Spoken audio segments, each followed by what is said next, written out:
Okay. Good morning, good afternoon, and welcome to our Step Up Talks. It has been a while. I've missed you guys, and I'm really happy to be back. So join me today when we explore about relationships. We're going to look at relationships from the context of parent and child. Right now with COVID, we are home with our kids, and probably there's a bit of strain in terms of how we are relating. So we just want to see, what is this relationship? How do we need to relate with each other, parent and child? What is the impact of that, both short term and long term? And what are some of the things that we can do to ensure that we have a good relationship? My name is Anne Wafula. I'm your host for today. And I have a guest today, a counselor. He'll introduce himself, then we can move into the discussion. Karibu sana, counselor. Thank you so much, Anne. And I'm so happy to be here with you today to discuss on this very important topic, one that affects all of us. All of us are relating with our parents. Parents are relating with us. We are relating with our guardians. So this is an important topic, as you said. And I'm very happy to be part of this forum. I'm a counselor by profession. I work with primarily teens and young adults, sometimes as well children, and doing a lot of individual and group work, and sometimes family therapy. Okay, And, wow. I'm happy to bring my experience here. Yeah. Thank you so much. I'm sure your life is quite interesting. You're dealing with teens, young adults. That's where the life is. Yeah, it's very interesting. And Yeah. every situation is unique and presents a very new dynamic. Okay. So let's get into this issue of relationships. And before we get to the gist of it, probably you can just start by defining for us what a relationship is so that we put the discussion into context. Yeah, I think you're right. That's a good place to start from. A relationship, which is a word we all constantly and commonly use, it's primarily talking about how two things are connected. How are they connected? How am I connected to the person I'm relating with? So I think it's the element of connection is very, it has to be present when we are discussing the relationship. How are we connected? And in what ways, and how is that affecting how I am as a person and the other person as well? And so I think that's what a relationship is, how we are connecting with each other. Yeah. Okay. And probably just to expound on the issue of relationship, is it like a singular, is it a linear thing in terms of it's me and the person I'm interacting with, or is there like some dynamics that come into play, probably the people I interact with, the environment that I'm in? Does it play any role in terms of yes? Yeah, I think, we generally tend to think of it as two people relating or two groups of people, and almost as though it is linear. So information moving from here to here and back and forth with feedback. But there is also the aspect of all these other lines of interaction, because Yes. you're interacting with somebody in a context. So it is a parenting relationship. The parent is also maybe in a marriage relationship, and that affects how they'll relate with the child. The child is also in the context of maybe in school or with their friends, and so that also is defining a lot in terms of how we interact. So it's not in a Yes. vacuum. So there are all these lines that come in and bring a lot of dynamism when we think about it. Okay, quite interesting. Because now this kind of now brings me to the next question, the aspect of having a positive relationship. Because just from the definition, it's not a very straightforward thing. But at the end of the day, what we are looking for is how do we develop positive relationships, whether it is with my parent or whoever it is that I'm interacting with. But of course, specifically, we are focusing on the parent-child relationship. But what are some of the building blocks when it comes to the aspect of relationships? Yes. Yeah, when we think about these building blocks, I think we've started at the right place, defining it, and also understanding that it is happening within a context, such that 'cause we don't want to be ignorant of that fact and make it appear as though it can be very easy There is a context. I'm in a context, your parent is in a context, and therefore, as you are relating, different things will affect that. But there are things that we can use as building blocks. We use them as stepping stones. And one key one, when you think about it, is the whole issue of trust. Are we able to Yes. build trust amongst us? That's important for any relationship, but primarily for the parent-child relationship, because this is the most important one for you as a child. Are you able to build trust with your parent? And we build trust in different ways, being real, being true, being honest as we are interacting, but also through self-disclosure. Yeah. So, you disclose a bit of yourself, your parent discloses a bit, and the more the disclosure continues, the more you're able to build trust as well. So it is kind of they're interconnected. You can't build trust without self-disclosure, while at the same time you can't have self-disclosure without trust. So it's like they go increasing, one and then the next and then the next. So I think building trust should be the starting place, and we do that by being honest and being willing to disclose parts of ourselves. And I think when it comes to something like self-disclosure, it can start with the simplest of things. How was your day? And really being honest, not just saying my day is fine. Really being honest if you had struggles or something you went through, and also asking your parent, not just us sharing as children, but also asking your parent, how was your day? How was work today? And allowing them to share and you trying to listen. I think that's a good starting place to start as you continue building your And relationship. and actually, yes, there's something critical that you've said, being willing to listen. Because many a times we ask questions just for the sake of it, but we Yeah. don't think through that. If I've asked my daughter, how was your day? I actually need to listen and Yeah. probably empathize. Yeah, Yeah. that is very critical. Yes. Yeah, and you're right, because we generally ask it because we are used to it's like a routine. How was your Yeah. day? Yeah. But you're not actually willing to get the response and Yes. respond to it. And so we Yes. sometimes ask it as though we are just in passing, or sometimes even when we think something is wrong with someone, maybe your parent seems stressed or your child seems stressed. When we ask it, we're not really thinking through. We're just thinking, I'll ask and then move on. But we have to be willing to listen. Um, we have to take self-disclosure very seriously.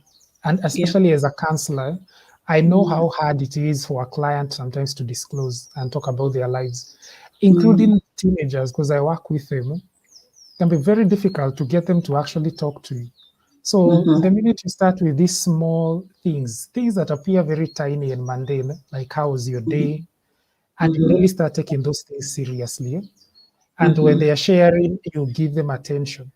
So, put down your phone, stop looking at the TV a lot, and show them that, there's eye contact. I'm actually listening to what you're saying. I think those small things will eventually, they go a long way, even before getting out to big issues where you're having to talk maybe about a very serious issue. There's already a foundation that's been laid. Yeah. And just speaking from what you're saying, there's the aspect of phones. And I've seen this, even small kids, they would actually snatch the phone from you to get your attention. And Yeah, we are talking about building trust. So if your body language or your gestures are not contributing to yeah, that trust building, then it yeah, becomes a challenge. And unfortunately, the current parents, we are busy on our phones. We are talking, but we are on the phone. yeah. Yeah, Yeah. or on TV or Yes. something else.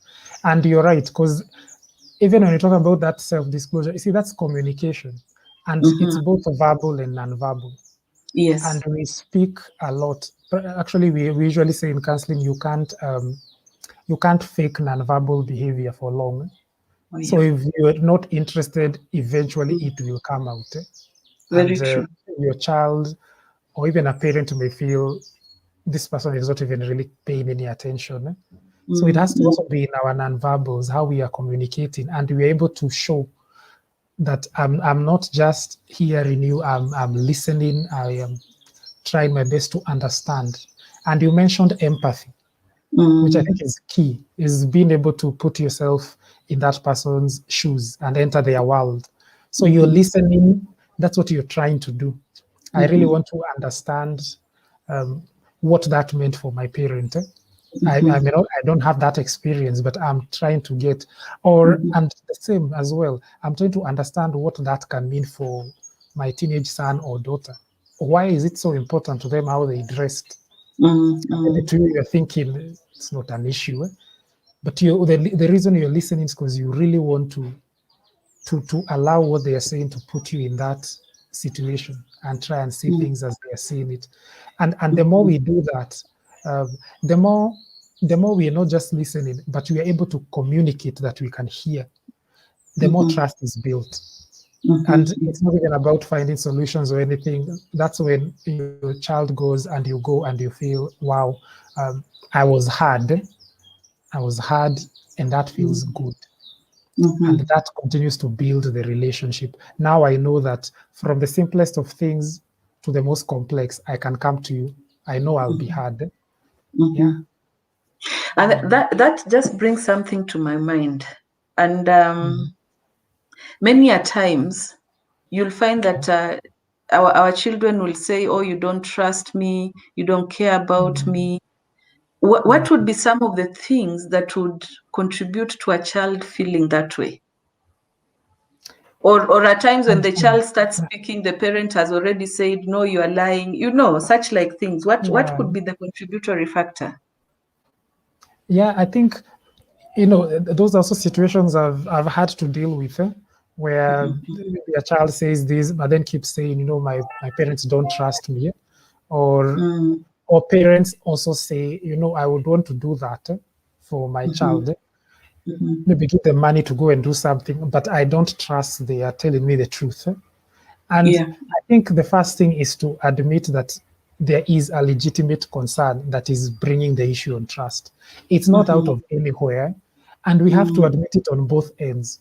As a parent, if there is an issue that is really causing an issue of trust, I first have to admit I actually don't trust my son or daughter. And children also have to admit I'm not trusting my parent, or my parent is not trusting me. And there has to be a reason. There is something that's causing. And I think once you admit that, then you, again, since you're going to work on the relationship, is you be honest with yourself and with the person. What is causing the trust issue? What has happened? And it's almost always generally an issue with experience. Something has happened in the past that is causing me to look back at that and think, going forward, I want to be more cautious. So if my parent is not trusting me with money, for example, or when I tell them I'm going to visit a friend and they almost keep saying, no, I want to be sure, then maybe I need to look at my past. Have I done something that, did I say I was going somewhere and I didn't go? Or am I doing things that are suspicious? Like, let me just point to one quick example that's come to mind, especially when I deal with teenagers. They sometimes go somewhere and they're told, be back at 6 or at 7. Yeah. Yeah. And because maybe they had so much fun, and of course, sometimes teenagers have a problem with self-control. Time exceeds, it's almost past curfew. You're trying to come back, then your parent is calling you 5 minutes to curfew, maybe it's 6. And instead of picking their call, you ignore them. So you ignore. So for you're thinking, I'll be there in 5 minutes. I don't need to pick. But when you get home, your parent, you are first of all late by whatever number of minutes, and your parent is already feeling frustrated. Why weren't you picking my calls? What were you doing? So you see, it can be things that you're doing that seem suspicious. Maybe you didn't even do anything wrong. Maybe you are legitimately late. So I've had to deal with cases where someone switched off their phone because they thought I didn't want to be called. And you see, those are things considered fishy on my end. You're impairing trust. So I think it has to be on both ends, admitting I don't trust, and then looking at experience.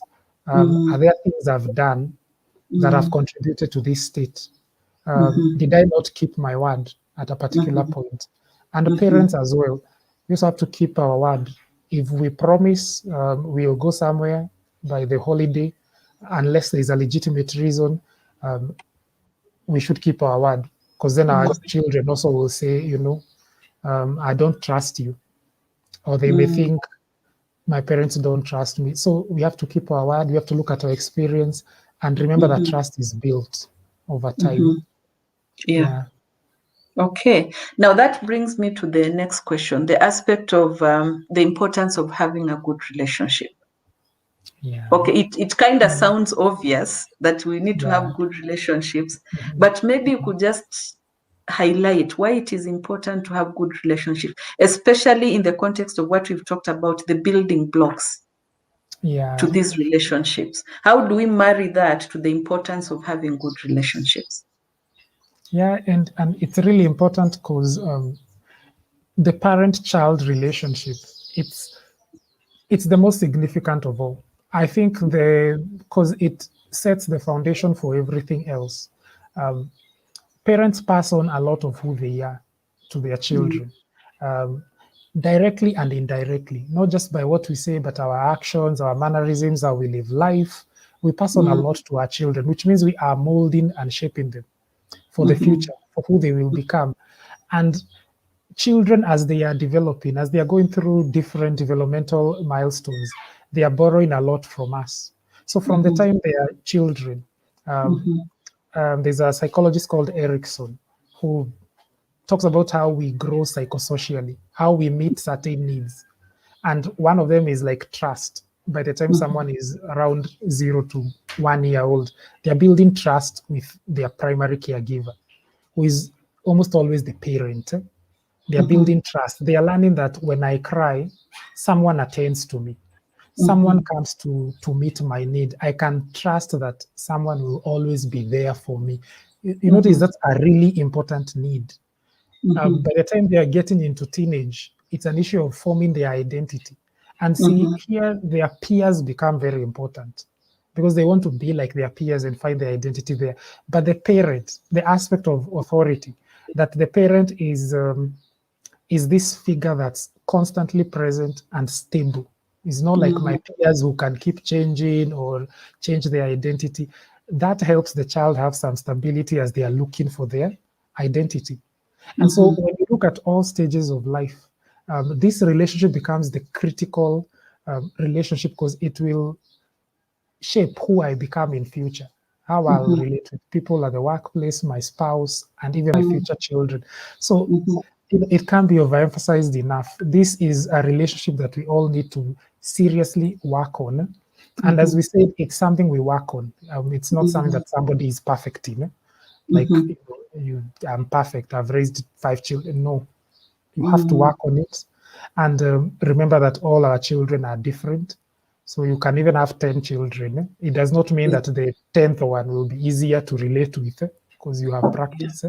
It's True. it's something Yeah. we are really working on, and so remembering its importance, it And shapes our identities. And just something that you've mentioned, the aspect of the number of children and the uniqueness, because at times as parents, we normally tend to assume that what worked on child A must work on child B. Probably you can Yeah. also just comment on that. Yeah, and and also the reverse is true. Sometimes as children, we think um, my parent should relate to me directly the way he's relating with with our firstborn or my younger brother, and so there is always the issue of comparison. Why did you do this for him or for her and not for me? So yeah, we have to always remember the uniqueness. Parents should always know the children are unique because the dynamics by which they came were also unique. So if you're having a firstborn, for example, and then you get a secondborn, there is a way you primarily relate with your firstborn. So for example, even issues like responsibility, look after your brother or make sure your sister doesn't do this. There is a dynamism that's there that's not there when you're now speaking to your secondborn. And at the same time, when you get a thirdborn, the one who was the second becomes a middleborn. So he's sometimes middle bonds, they usually get lost somewhere in the middle because you look after this one and the last bond. So you notice that by itself brings certain levels of uniqueness. And so meeting the needs of every child means taking time to really learn who is this child, Mm, what does he like, mm, what are the ways we are able to communicate well. So, for mhm, example, you may find one, we communicate well when we are doing something, like let's say mhm, working, doing home chores, and another one will communicate well when we are seated and we are looking at each other and we are talking. And mhm, another one maybe is very quiet, who doesn't talk a lot, but we'll talk once in a while. And I also need to know that that is the way they are. And mm, then for us now as children, to also move away a lot from the issue of comparing and realizing that our parents relate to us differently because of different things. So maybe if mm, I'm a firstborn, more may be expected of me because I'm looking after my younger siblings, which also mm, means there may be more fights because maybe I didn't do something. yeah, So yeah. if I'm a middleborn, I need to know. Sometimes middleborns get forgotten Mm, because the mm, first one is being given responsibilities, the last one is being seen as a baby, and you're somewhere in the mix. No one remembered to bring you chocolate or anything. So even mm, knowing that, okay, I need to speak out more. If I'm there and I'm feeling forgotten, I need to speak out and not assume that there is anything wrong. It is just that mm, they are dynamics. If I'm young, maybe I may be treated like a child, or maybe I need to shed off now that image and show them I'm responsible. I can, you know, I can take responsibility. I can go out and come back. mm, So everyone needs to see this uniqueness. And maybe one final thing is to also say, even as children, we need to know that our parents are unique. They are mhm, not like every other parent.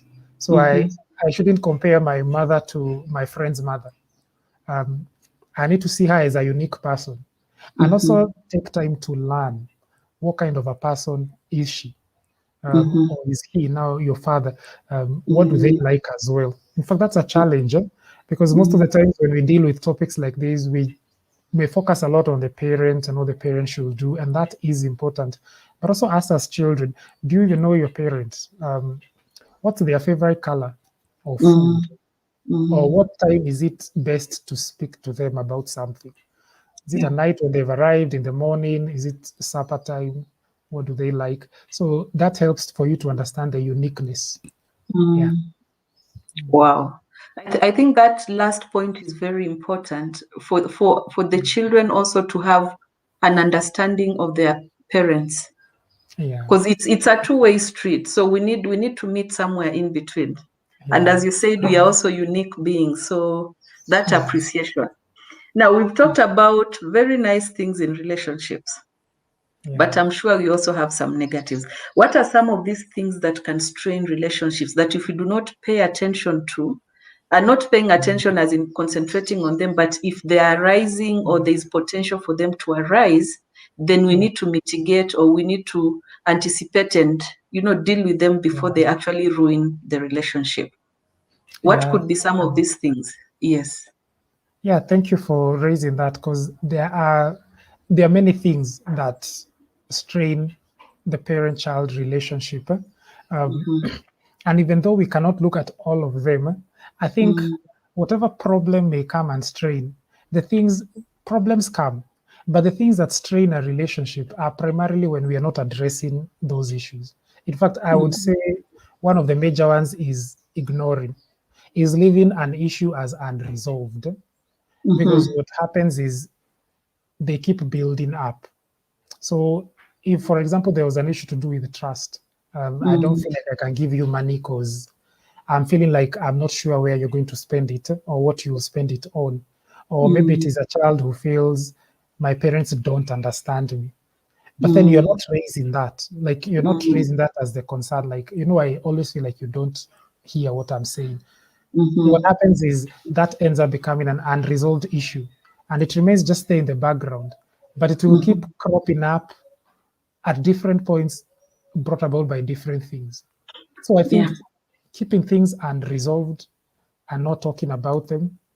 And I would say one is, I don't know if I would call it assuming the worst. I feel Mm-hmm. sometimes we don't give each other the benefit of a doubt. And I think I always see that when I'm dealing with parents and even students. And it's both ways.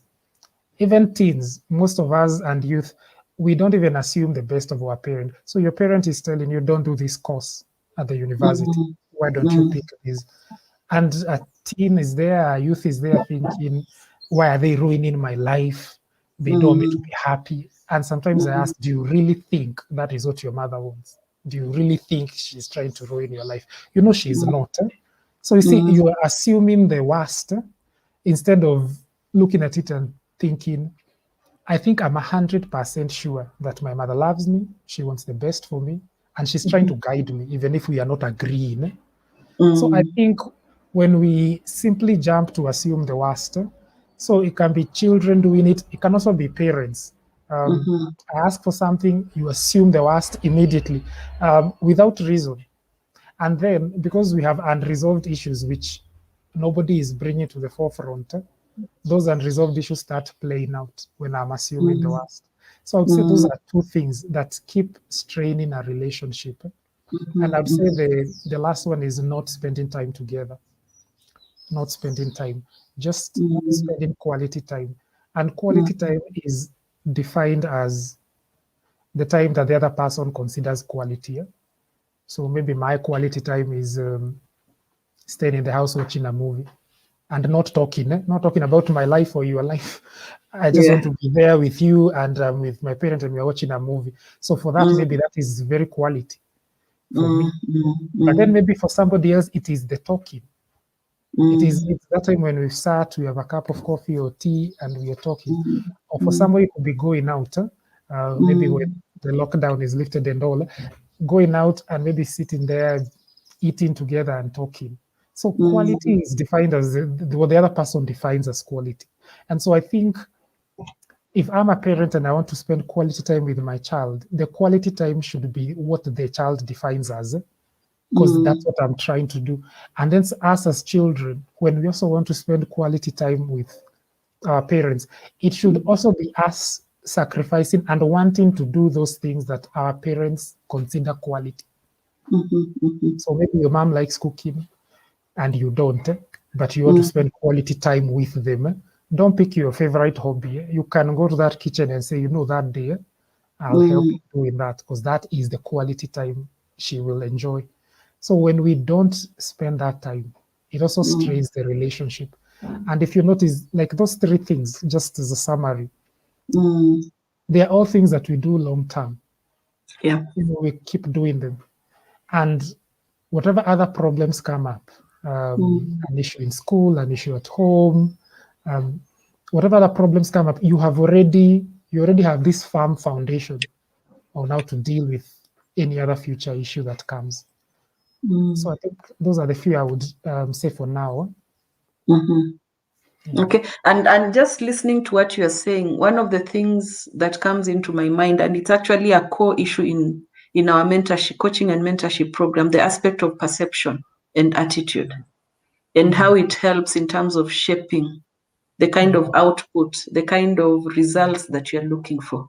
Because basically, as you're saying, the strain is more about our perception of the issue, our reaction to the issue. So it will either expand it or it can deal with it. Okay. So as we come to the end of our show, when you started, we started with the definition of the relationship. But now as we come to a close, probably you can bring in the aspect of authority and how it affects the relationship. Because in as much as we want to have these very good relationships, where does authority come in and how do we deal with it?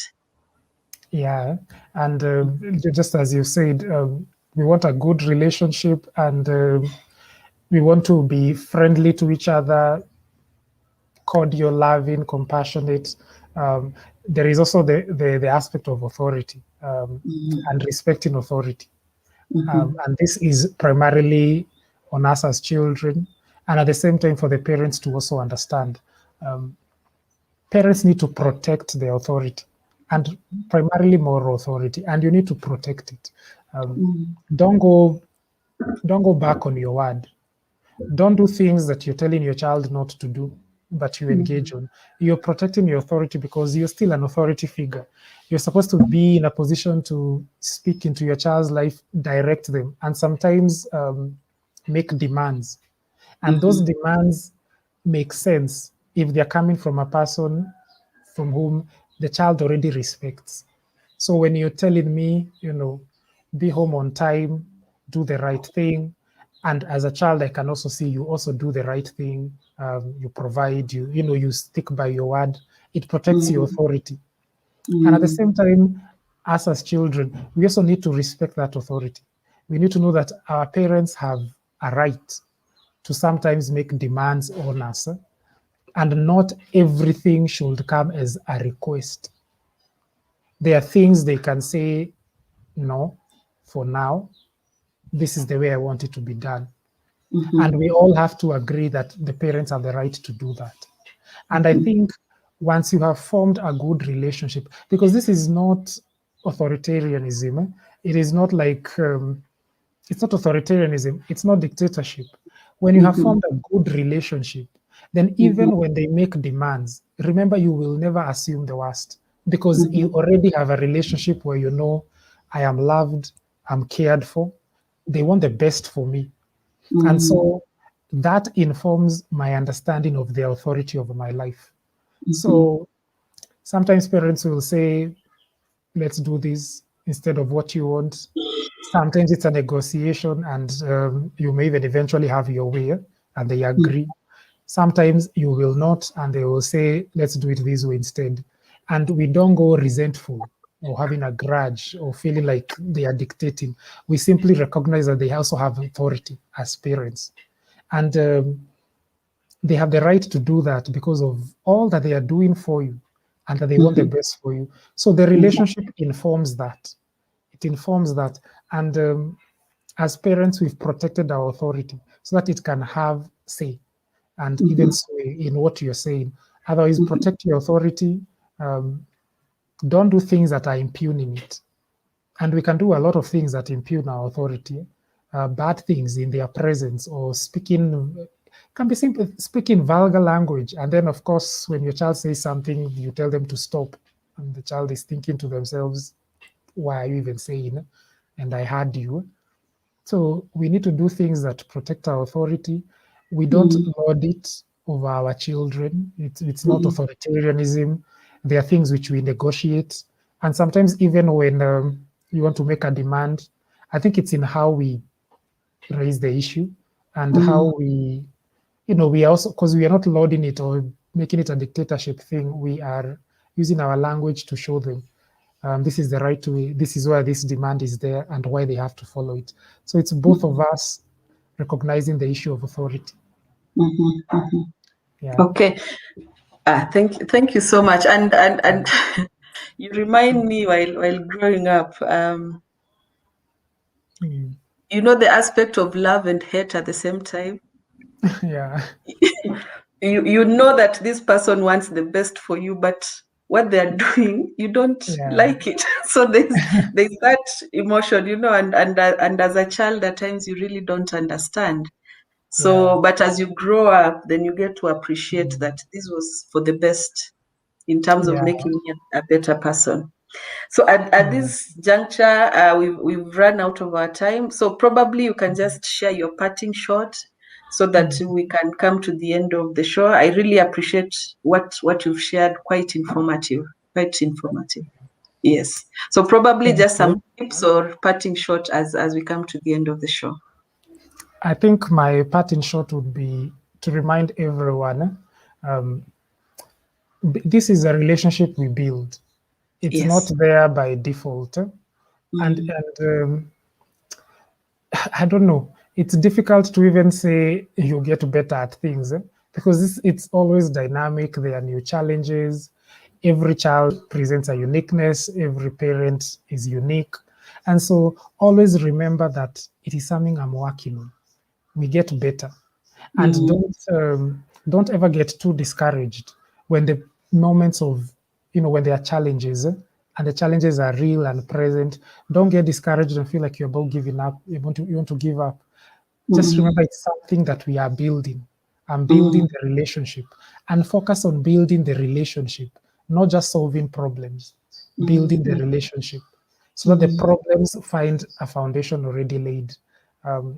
There's a psychologist who always says a fine parent is made, not born. You're made by all the experiences you will go through. And even us as children, we need to know we are building the relationship. So let's continue doing it. It's not a one-stop destination, and no one should feel discouraged as we go through this process. Wow. I think that's a strong one. We shouldn't feel discouraged. It's a process. Yeah. And Yes. nobody has the marking scheme. Yeah. Yeah. So Yeah. with that, I come to the end of this show. Thanks a lot, Lawrence. And we are looking forward because this is a series of many sessions on relationships. Next, we are going to explore the aspect of conflict and how do we deal with that in relationships. And especially when we are looking at the teenagers and young adults, conflict is a major issue. So our next session, we are going to look at that. And we thank you for tuning in. Though this is a recorded session, but we thank you for listening to it. And in due time, we are going to go back to our live session so that we can interact and get your views, get your comments, and be able to answer them in real time. But for now, if you have any comment, if you have any question, just reach out to us. Because we are available. We have our counselor. You saw his contact on screen. Let me just bring it back on. If you feel like you want to get in touch with him on a one-on-one, please feel free to do so, because we are here to do the best that we can to help each other. So with that, thank you so much, and we want to wish you a lovely weekend, and we'll see you in our next session. Thank you so much, Lawrence, and thank you to our audience. Thank you. Thank you.